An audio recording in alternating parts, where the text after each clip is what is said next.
कोई बता रहा था 1 सीट मिल गई है उनको। हाँ 1 सीट। रामपुर, मनिहारन, सहारनपुर। तो नेता तो ले लिया उन्होंने। 1 सीट लायक है उन्होंने, वो कह रहे हैं हमें सम्मानजनक सीटें मिलनी चाहिए। वो कितनी होंगी, कुछ बताइए गिनती। कह रहे हैं यादवों से ज्यादा है दलितों की आबादी तो। ओ हो, फांस लेते ये तो अखिलेश बच गया। जिसकी जितनी संख्या भारी हाँ, उसकी वही कह उतनी रहे हैं भागीदारी। उसमें फिर पता ये चलता कि चंद्रशेखर रावण प्रधान वो उसके मुख्यमंत्री के लिए, और अखिलेश जी कह रहे होते क्या हमें मुख्यमंत्री भी ले लेंगे या नहीं ले लेंगे। तो वो तो हिस्सेदारी अरे की भाई बात कर रहे कैसी हैं। बातें कर रहे हैं आप। सुबह हिस्सेदारी की बात कर रहे हैं, वो तो कह रहे हैं मैं तो पिछड़ों की भी लड़ाई लड़ता हूँ, दलितों की भी लड़ाई लड़ता हूँ। और लड़कियों की क्यों नहीं लड़ते, उनकी प्रियंका को लड़नी पड़ती है। वो कह रही हैं लड़कियों लड़ सकती हूँ, वो कह रहा है मैं लड़का हूँ मैं भी लड़ सकता हूँ। भाई मैं हूँ बुढ़ा, मैं कह सकता हूँ मैं बैठा रह सकता हूँ, मैं नहीं लड़ सकता हूँ। तो हमारे एक को सीट तो लायक है आपको लगता है? वो भी पता चल जाएगी रिजल्ट के बाद। अच्छा। अगर जीत गए तो 1 सीट के लायक थे, हार गए तो उसके लायक भी नहीं थे, अगली बार वो भी नहीं देंगे। तो पहले अपनी एक तो जीत कर दिखाएं भाई। बहुत हल्के में ले रहे हो आप तो। किसको? चंद्रशेखर आजाद को। उनके चंद्रशेखर पीछे आजाद को, चंद्रशेखर रावण को। Ravan, Chandrashekhar Azad Ravan, Bhim army, Azad Samaj party. ओए नाम बहुत बढ़िया रखा, चंद्रशेखर आजाद। और नाम से भी दिक्कत है आपको? नहीं और क्या कर रहे हैं वो, जिसका ओरिजिनल नाम है ना उसी के नक्शे कदम पे थोड़े बहुत चल रहे हैं तो मिल जाएगा भगत सिंह भी कहीं, फिर कर लेंगे कुछ क्रांति व्रांति मिल के। युवा है वो नहीं, वो युवा वाली बात अलग है। वो जो तुम्हें ऐसा भी आदमी कहीं भी मिले जिसे अखिलेश में भगत सिंह दिखता हो, उसे मेरे पास लिया। क्यों किसान आंदोलन में आप रह के तमाम भगत सिंह बनकर घूम रहे हो, सब भगत सिंह ही? नहीं वो बहुरूपी होते हैं, लेकिन अगर ऐसे दिख रहा है तो चिंता का विषय है। मैं उस आदमी से ये पूछूंगा कि तुझे भगत सिंह दिख रहा है इनमें, तूने भगत सिंह देखा था? अगर उसने देखा होगा तो उसकी आंखें टेस्ट करवा लेंगे, और नहीं देखा होगा और तब दिख रहा होगा तो दिमाग टेस्ट करा लेंगे। क्या बात है। आप नहीं चाहते भगत सिंह और पैदा हो देश में? बस कम से कम मुलायम सिंह यादव के यहाँ तो हुआ नहीं है। अखिलेश के यहाँ हो सके। मुलायम सिंह के यहाँ क्यों नहीं हुआ? अखिलेश और भगत सिंह जी का क्या, क्यों ऐसी बात है? जाटों का कॉपीराइट है भगत सिंह को? ना वो तो सिख भी नहीं रहा, वो तो सब ये चीजें विसार चुका था, वो जातिवादी से सब ऊपर था भाई। तो इसका मतलब कहते नास्तिक थे भगत सिंह, सच बात है ये? हाँ भगत सिंह नास्तिक थे। और एक बहुत मजे की बात बताऊं, ये जेल में कैद थे, फांसी की सजा हो चुकी थी और ये कैद काट रहे थे, और कुछ अकाली नेता भी किसी आंदोलन में वहाँ बंद थे। तो एक अकाली संत मिलने आए अकाली नेताओं से, तो उनसे औरों ने कहा कि भाई यहाँ भगत सिंह भी हैं, उनसे भी मिल लीजिए। तो उन्होंने कहा, और उसने तो अपने केश कटवा दिए और मिलने से मना कर दिया। तो भगत सिंह को जब ये जानकारी हुई तो उन्होंने एक छोटे से कागज़ पे लिख के भिजवाया कि अभी तो केश दिए हैं, अभी शीश देना बाकी है। तब उस संत को अपनी गलती का एहसास हुआ और फिर वो माफ़ी मांग के मिलने पहुँचे।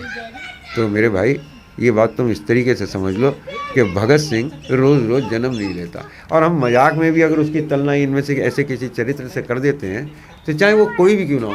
अगर मैं इनकी पार्टी का तो सर आपको देश में हर कोई भगत सिंह होना चाहिए? नहीं, हर कोई तो भगत सिंह नहीं हो सकता, लेकिन उसकी भावना भाई जो जितना कर सकता है। अब अगर मेरे को, मैं कुछ भी नहीं कर सकता, अपना काम ही ईमानदारी से कर रहा हूँ, तो भी मैं भी भगत सिंह ही हूँ। तो ईमानदारी से काम कर रहे हैं अखिलेश यादव?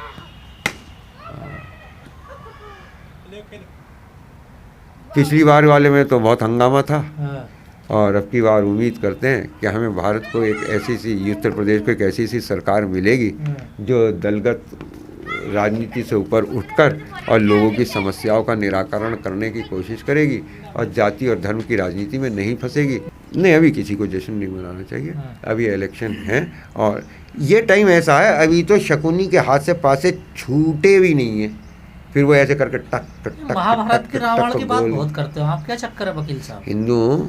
हिंदू ओ, कई लोग तो कह रहे दाढ़ी बढ़ रही है, मुसलमान तो ना गई है। अरे बाप रे, बिना दाढ़ी हिंदू, ये मेरी जितनी दाढ़ी मुसलमान, और फिर ज़्यादा बड़ी दाढ़ी सिख, ऐसे चलेगा क्या? दाढ़ी का मुसलमान से, मुसलमान का दाढ़ी से क्या लेना देना है मेरे दोस्त। तो हिंदू हूँ तो महाभारत की बात करता हूँ, रामायण जी की बात करता हूँ, राधा माधव की बात करता हूँ, स्वामी रामकृष्ण परमहंस की बात करता हूँ। क्या कर रहे थे आप? शाहीन बाग के अंदर मैं जो कानून थे, असंवैधानिक कानून थे, उनके विरोध में था। कानूनों का क्या मतलब हिंदुओं का? क्यों? हिंदुओं का तो राम मंदिर से मतलब है ना। नहीं, क्या बात कर रहे हो, राम जी के मंदिर का भी कानून से बहुत लेना देना है। ये लाल कृष्ण आडवाणी ने नहीं बनवाया ना, किसके ऑर्डर, किसके जजमेंट से बना, किसके ऑर्डर से बना है? बीजेपी के जी। अच्छा हो, रंजन गोगोई की जगह उस दिन मोहन भागवत बैठे होंगे। क्यों कह रही है हर जगह जाकर मंदिर बनवा रहे हैं हम? तो वो कहने से कोई रोक लेगा क्या? सुप्रीम कोर्ट तो कहते नहीं वो कभी। आपको मालूम है, आज तक मैंने एक दावा कर रखा, आज तक खंडित नहीं हुआ है। इसका मतलब मेरा दावा सही है कि सन 83 का वर्ल्ड कप मैंने जितवाया था। कपिल देव ने जितवाया था? मैंने करी थी प्रार्थना, मेरी प्रार्थना स्वीकार हुई थी, वो तो खेला भर था। अच्छा। हाँ, ऐसे कहो ना, अगर राम मंदिर बीजेपी ने बनवाया, 83 का वर्ल्ड कप मैंने जितवाया। अरे यार, कोर्ट के ऑर्डर से ये सब हुआ। हिंदू आप? हिंदू भी कई है ना। एक बार अटल जी से ये सवाल पूछा था, मजाक की बातें छोड़ दो। एक बार अटल जी से ये सवाल पूछा था तो उन्होंने कहा था कि हम उस हिंदुत्व को मानते हैं जो स्वामी रामकृष्ण परमहंस का है, महर्षि अरविंद का है, महर्षि रमण का है। आपने रमण महर्षि का नाम सुना है? अरविंदो घोष का नाम सुना है? हाँ, इनका नाम सुना है। तो इनके हिंदुत्व की बात कहते ही आरएसएस के विचारक जो हिंदुस्तान में जहाँ जहाँ थे, उन सब ने वहाँ से कहा कि अटल जी मानसिक संतुलन खो चुके हैं। क्योंकि इनका वाला जो हिंदुत्व है, ये आप सही पूछ रहे हैं, इनका वाला जो हिंदुत्व है, जो योगी आदित्यनाथ का है, जो नरेंद्र मोदी का है, जो मोहन भागवत का है, इसका हिंदू से और हिंदुत्व से कोई लेना सर, एक आखिरी कमेंट। मेरी कौन सी पार्टी है? लोकदल। कौन सा? राष्ट्रीय लोकदल से नहीं आप? अरे, दो लोकदल हैं, इंडियन नेशनल लोकदल और राष्ट्रीय लोकदल।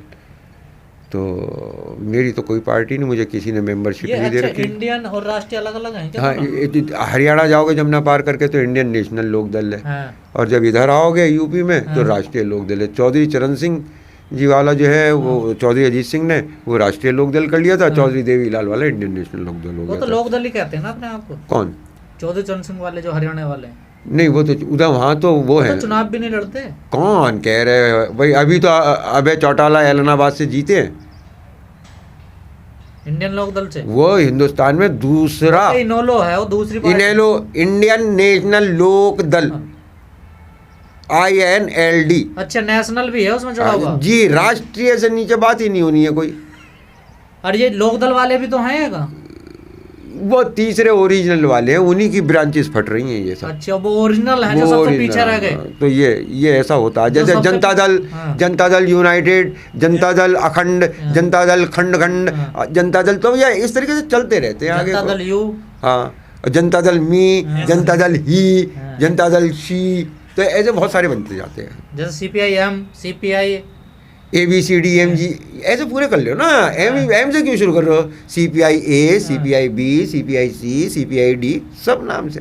तो ऐसा हिंदुस्तान में राजनीति। तो आपने बताया नहीं अखिलेश जी के बारे में, आप पर्यावरण से बड़े दुखी रहते हैं, अब आपको ऐसे नेता मिलने जा रहे हैं। नहीं, मैं देखिए एक बात बताऊँ मैं, हम लोगों ने अभी एक कार्यशैली, देखिए एक बात बताऊँ मैं, अगर हम ये सारे के सारे मुद्दे योगी जी के सामने उठाना चाहते तो योगी जी के अंदर वो बौद्धिक क्षमता और वो वैचारिक क्षमता ही नहीं थी कि वो इन मुद्दों को समझ पाते। लेकिन अखिलेश के अंदर वो नई पीढ़ी के हैं और उन्होंने जो शिक्षा ग्रहण करी है उसमें ये टर्मिनोलॉजी यूज़ होती है, ये शब्द इस्तेमाल होते हैं, इसलिए उन्हें इनकी जानकारी है। तो हम अपनी एक कार्य योजना पूरी की पूरी बना के कि कैसे हम यहाँ के पर्यावरण को सुधारने के लिए उनके नेतृत्व में काम करने के लिए तैयार हैं हम। अखिलेश यादव के? हाँ, बिल्कुल, बिना मंत्री पद लिए। भाई देखिए एक बात बताऊँ मैं, जब हम उनका नाम अपना संरक्षक में लिखा देंगे तो DM हमारी छोटी मोटी फाइल के ऊपर तो फिर क्या करेगा? तो हमें तो नदियों की हालत वास्तव में बहुत बुरी है, जाके रामगंगा की देखो ना कितनी बुरी हालत है। लेकिन तुम लोगों को कहाँ चिंता है, तुम्हें तो नारेबाजी में मज़ा आ रहा है।